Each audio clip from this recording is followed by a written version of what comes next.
We're here at the very end of the Bill Gunn standout, and can you introduce yourself to the viewers, please?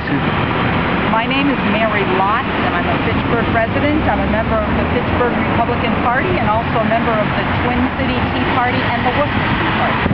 Mary, you were down here today holding a sign for Bill Gunn. How was the reception today from people? I thought the reception today was excellent. We had a lot of waves and beats and interactions with the crowd. This was a very good day, and I asked Bill while he was still here what he thought of it, and he also thought it was a very good crowd.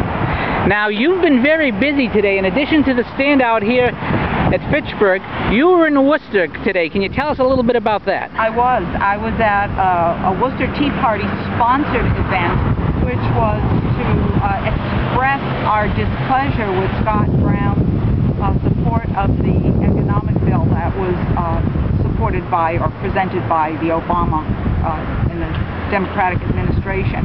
And of course, Scott Brown was one of 3 Republicans who voted for it, and therefore allowing it to pass.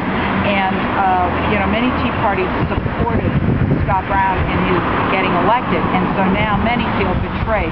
And they had an event in Worcester today to stand out against Scott Brown, to show our displeasure, because Scott was going to be in Worcester today at a different event, a charity event, with scooping ice cream for children. And so that's why we were in Lincoln Square.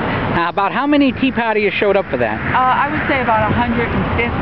I'm not good at counting, and I had to leave early so I could get back here. But I would say there were probably about 150, but they were out in number, carrying homemade signs as well as the original Scott Brown signs turned upside down.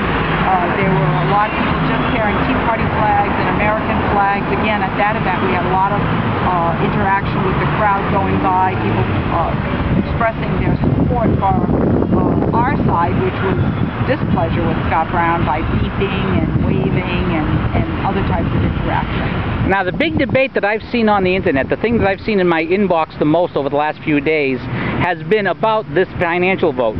Do you see the Tea Party backing a different Republican in the primaries if this voting trend continues with Scott Brown? I do. I definitely do.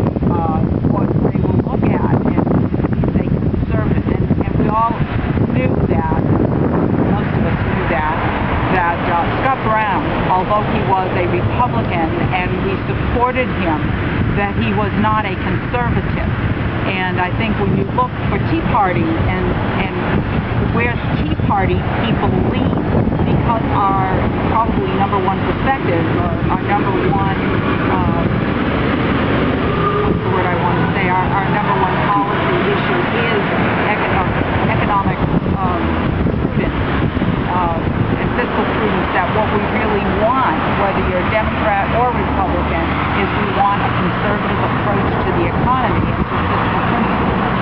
Scott Brown has shown that he's not doing that. He's not at all conservative. So the fact that he's Republican means that he can be replaced. I like to say what the voter giveth, the voter can take away. And I do believe that Scott Brown will have a short run if he doesn't quickly change his ways and become more conservative. Does Brown have a chance to win back the Tea Party members that he's lost, in your opinion? Pretty hard. I mean, if the Obama agenda continues, which I believe will probably be next on his agenda, will have something to do with supporting cap and trade and getting something like that passed, although they won't call it cap and trade, they'll probably call it an energy bill. Also, there's the immigration issue, so they'll probably call something immigration revitalization, or they'll have some fancy term for it, but it will be to give amnesty and things like that. Now, if Scott Brown publicly and openly comes out and starts disavowing some of those policies, perhaps he could win back the favor of some conservatives. However, he's really got to watch it, and the way it looks, he may or may not support any of the conservative issues, and may just go along with his flow, and he will definitely lose. Well, he's got a year to turn that around. And let me ask you one personal question. If next year we have Scott Brown winning the Republican primary, assuming that his voting record stays pretty much the same, and he's opposed by either Martha Coakley again or Vicki Kennedy. Will you personally be pulling the lever for Brown, or will you be sitting one out? I will personally vote for Scott Brown, and the only reason being is that I believe we have to change the political atmosphere in Washington, and we have to get some conservatives and some Republicans in there. Right now it's so dominated by the Democrats that we really need to change that balance. So I definitely will support the Republican, even if I don't agree all the time in what Brown does. On another note, one of the things that I wanted to say about today is that I do believe that although Scott Brown has been a great disappointment in a couple of these votes, the number one thing that I believe Scott Brown has brought to the Republican Party and to the Tea Party is validated their resistance by allowing us to stand out there on hot days like today and vote for a candidate like Bill Gunn. 2 years ago, when another man, and I don't remember his name, he was a very nice candidate that ran against John Older. He never even had an opportunity to win. There was no support for him at all because the atmosphere,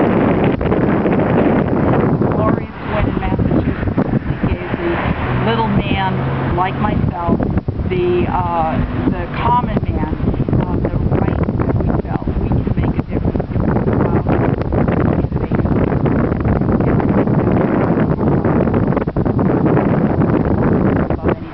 and You're sounding like you're describing Manny Ramirez. He brought us 2 World Series, then he broke our hearts.